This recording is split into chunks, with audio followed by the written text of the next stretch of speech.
Indian oil நிறுவனத்தில் எங்களது உறுப்பினர்களுடைய வண்டிகள் கான்ட்ராக்ட் உரிமம் பெற்று ஓடிக்கொண்டிருக்கின்றன. மேற்படி வண்டிகளுக்கு கடந்த 3 மாதங்களுக்கு மேல் வாடகை பாக்கி தராமல் அதை பலமுறை மின்னஞ்சல் மூலமாகவும் நேரிலும் நினைவூட்டியும் எங்களுக்கு வாடகை பணத்தை சுமார் 50 கோடிக்கு மேல் வர வேண்டியதுள்ளது. அந்த 50 கோடிக்கு மேல் பணம் வரவேண்டிய காரணத்தினால் உரிமையாளர்கள் இஎம்ஐ கட்ட முடியவில்லை. வண்டிகளை இயக்குவதற்கு தேவையான டீசல், எரிபொருள் மற்றும் அட்வான்ஸ் டோல் பேமெண்ட் கொடுப்பதற்கு உறுப்பினர்களுடைய பணப்பற்றாக்குறை நிலவுகிறது. இதை பலமுறை ஆயில் நிறுவன அதிகாரிகளிடம் நினைவூட்டியும் கடந்த 13ஆம் தேதி அன்று எக்ஸிக்யூட்டிவ் டைரக்டர் எல்பிஜி மும்பை அவர்களுக்கு மெயில் மூலமாகவும் நாங்கள் தெரியப்படுத்தினோம். 12 நாட்கள் ஆகியும் எந்த விதமான காரணமும் இன்றி எங்களுடைய பணத்தை இதுவரை கொடுக்கப்படவில்லை. இதன் காரணமாக எங்களது இசி மீட்டிங், செயற்குழு உறுப்பினர்களுடைய மீட்டிங் கடந்த வாரம் நடைபெற்றது 10 நாட்களுக்கு முன்பு. அந்த செயற்குழு கூட்டத்தில் அனைத்து உறுப்பினர்களின் கருத்துப்படி வண்டிகளை உடனே இயக்க வேண்டாம் என்று சொல்லியும், நாங்கள் பொது தேர்தல் முடியும் வரை நாம் இதை பற்றி பேச வேண்டாம், அதற்குள் ஆயில் நிறுவனங்கள் நமக்கு கொடுக்க வேண்டிய பணத்தை கொடுத்து விடுவார்கள் என்று அவர்களுக்கு நாங்கள் தைரியம் கொடுத்தும் எந்த விதமான பதிலும் இல்லை, பணமும் வரவில்லை. அந்த காரணத்தினால் இன்று முதல் எங்களது வண்டிகளை பணம் இல்லாத காரணத்தினால் லோடு ஏற்றினால் இயக்க வேண்டும், லோடு ஏற்றாமல் இருந்தால் எந்த பிரச்சனையும் வராது என்ற காரணத்தினால் லோடுகளை ஏற்றாமல் உறுப்பினர்கள் நிறுத்தி வைத்துள்ளனர். இந்தியன் ஆயில் நிறுவனத்தில் மட்டும்தான் எங்களுக்கு வாடகை பாக்கி வர வேண்டியதுள்ளது. பிபிசி, ஹெச்பிசியில் எந்த வாடகை பாக்கியும் அதிகம் வர வேண்டியதில்லை.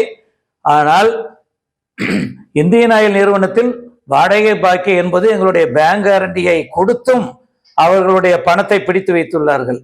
நாங்கள் பேங்க்ல பேங்க் கேரண்டி ஒரு 1.5 லட்சம் 3 லட்சம்னு பேங்க் கேரண்டி முழு பணம் கட்டியும் கொடுத்துருக்கோம். அந்த பேங்க் கேரண்டியில் சில எழுத்து பிழைகள் இருந்தால் அவர்கள் எங்களிடம் கேட்டு அதை சரி செய்து தர வேண்டுமே ஒழிய எந்த காரணமும் இல்லாமல் பணத்தை நிறுத்தி வைப்பது என்பது இது சரியான செயல் அல்ல என்பதை பலமுறை எங்களுக்கு நினைவுபடுத்தியும் எங்களது வாடகை பணத்தை அவர்கள் கொடுக்கவில்லை. அது கொடுக்காத காரணத்தினால் எங்களது உறுப்பினர்கள் இயக்க முடியாத சூழ்நிலைக்கு தள்ளப்பட்டுள்ளோம். சுமார் 2000 வண்டிகள் தற்பொழுது இந்தியன் ஆயில் நிறுவனத்தில் கான்ட்ராக்ட் உரிமம் பெற்று ஓடிக்கொண்டிருக்கின்றன. அதுல இன்னைக்கு சுமார் 1000 வண்டிகள் லோடு ஏற்றாமல் உள்ளன. அன்லோடிங் செய்யற இடத்துல அன்லோடிங் ஆயிட்டு தான் இருக்கு. அவங்களும் லோடு ஏற்ற வரும் நேரத்தில் அங்க லோடு ஏற்றாமல் தான் நிற்பாங்க. வாடகை பணத்தை அனைவருக்கும் கிடைத்த பின்புதான் இதை பற்றி நாங்கள் முழுமையாக அவர்களுக்கு தகவல் தெரிவிக்கப்பட்டு வண்டிகளை ஓட்டுவதற்கு உண்டான நடவடிக்கைகளை மேற்கொள்ளப்படும். அனைவரிடமும் பேசிவிட்டோம். ஆயில் நிறுவன உயர் அதிகாரிகளிடம் பேசிவிட்டோம். அவர்கள் தான் எங்களுக்கு வாடகை கொடுப்பவர்கள். நேரிலும் பலமுறை தொலைபேசியிலும் மின்னஞ்சல் மூலமாகவும் அவர்களுக்கு தெரியப்படுத்திவிட்டோம். மாநில அரசுக்கு இது எங்களுக்கு மாநில அரசுக்கு அதுக்கு இது இல்லை. அதனால இது மத்திய பப்ளிக் செக்டர் கம்பெனி தான் எங்களுக்கு வாடகை கொடுக்கும். இது மத்திய அரசு தலையிட்டால் இது மாநில அரசு தலையிடுவதற்கு எந்த முகாந்திரமும் இல்லை. மத்திய அரசு இதை தலையிட்டு சரியான நேரத்தில் வாடகையை கொடுத்தால் எங்களது உறுப்பினர்கள் இதுவரை வண்டிகளை பணம் இல்லாமல் இருந்தும் அவர்களிடம் கடன் வாங்கி கூட இயக்கிவிட்டார்கள். இப்பொழுது எந்த நிலையிலும் இஎம்ஐ கட்ட முடியாத சூழ்நிலை ஏற்பட்டுள்ளதால் தான் இப்போ வண்டிகளை இயக்க முடியாத சூழ்நிலை ஏற்பட்டுள்ளது. ஏற்கனவே சிலிண்டர் தட்டுப்பாடு இந்த போறதுனால அந்த அபாயம் இருக்குது. இப்போ நீங்க வேற வேலை நிறுத்த போராட்டத்தில் ஈடுபட்டுருக்கீங்க. அது மக்களுக்கு பாதிப்பு ஏற்படாதா? அதாவது மக்களுக்கு பாதிப்பு ஏற்படக்கூடாது என்பது முதலில் ஆயில் நிறுவனங்களுக்கு தெரிய வேண்டுமே ஒழிய ஒருவர் சம்பளத்தை வாங்காம எவ்வளவு நாள் குடும்பத்தை நடத்த முடியும்?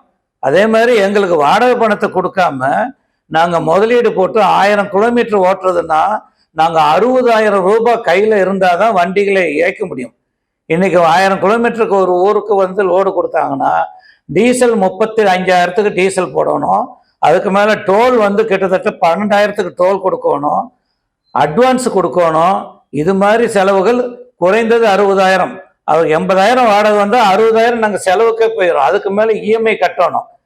நாங்கள் முடியாத சூழ்நிலையில் பணம் கட்டி நாங்களே கடன் வாங்கி எவ்வளோ நாள் தான் கட்ட முடியும். நாங்கள் அதை பலமுறை தெரியப்படுத்தியும் அவர்கள் இது எங்களுடைய தவறு என்பதை பலமுறை சொல்லியும் அவர்கள் அந்த தவறை நிவர்த்திக்காமல் அந்த பணத்தை கொடுக்காமல் இருப்பது மிகப்பெரிய தவறாகும். இதுவரைக்கும் ஐஓசியில இருந்து எதுவும் பேச்சு இதுக்கு பேச்சுவார்த்தையே தேவையில்லை. நாங்கள் தினமும் பேசுவோங்க. அலுவலகத்துக்கு வந்த உடனே இப்போ பாருங்க எல்லாம் உட்கார்ந்துருக்காங்க இல்லையா, ஒவ்வொருவரும் கேட்பாங்க என்னுடைய வாடகை வரலைன்னு. உடனே ஃபோன் அடிப்போம். இதை பலமுறை நாங்கள் டெய்லி மின்னஞ்சல் மூலமா இவங்களுக்கெல்லாம் பணம் வரல உடனே கொடுங்கன்ட்டு டெய்லி போட்டுட்டு தான் இருக்கிறோம். தொலைபேசியிலையும் தொடர்பு கொண்டுட்டு தான் இருப்போம். அவங்க அதற்கு என்ன சொல்லுவாங்கன்னா இன்னைக்கு ஆயிரும் நாளைக்கு ஆயிரும். இது முழுக்க ஃபைனான்ஸ் டிபார்ட்மெண்ட்டில் தான் இது பெரிய குறையே இருக்கு. இது S&D சேல்ஸ் அண்ட் டெஸ்பேச்சில் அவங்கள வண்டிகளை நமக்கு இயக்குவதற்கு உண்டான ஏற்பாடுகள் தான் அவங்க பண்ணுவாங்க. இந்தந்த ஊருக்கு லோடு ஏற்றிருப்பாங்க, இங்கங்க இறக்குங்க அப்படிங்கிறது தான் அவங்களுடைய வேலை. இதுக்கு முழுக்க ஃபைனான்ஸ் டிபார்ட்மெண்ட் தான் காரணம். இதை பம்பாயில் இருக்கிற உயர் அதிகாரிகளுக்கும் இப்போ அவங்களுக்கு மெயில் போட்டு கிட்டத்தட்ட 15 நாட்கள் ஆகிவிட்டது. அதற்கு பின்னாடி அவங்க எந்த மெயிலும் எங்களுக்கு வரல. அதுக்கு பின்னாடி எலெக்ஷன் வந்தது. எலெக்ஷனும் முடியட்டும், எல்லாம் முடிச்சுட்டு நாம் ஏதாவது அவங்களுக்கு கொடுத்துருவாங்கிற நம்பிக்கையில தான் நேற்று இரவு வரைக்கும் நாங்கள் இந்த எதுவும் வண்டிகள்லாம் நிறுத்த வேண்டாம்னு நாங்கள் உறுப்பினர்கிட்ட சொல்லிட்டு இருந்தோம். அதற்கு மேலும் முடியலைங்கும் போது அவங்க இஎம்ஐ வண்டியை நாளைக்கு ஃபைனான்ஸ்காரங்க எடுத்துட்டு போயிட்டாங்கன்னா யார் கார்பரேஷன் அதிகாரிகள் எங்களை காப்பாற்ற முடியாது. அதுதான் காரணம். நன்றி.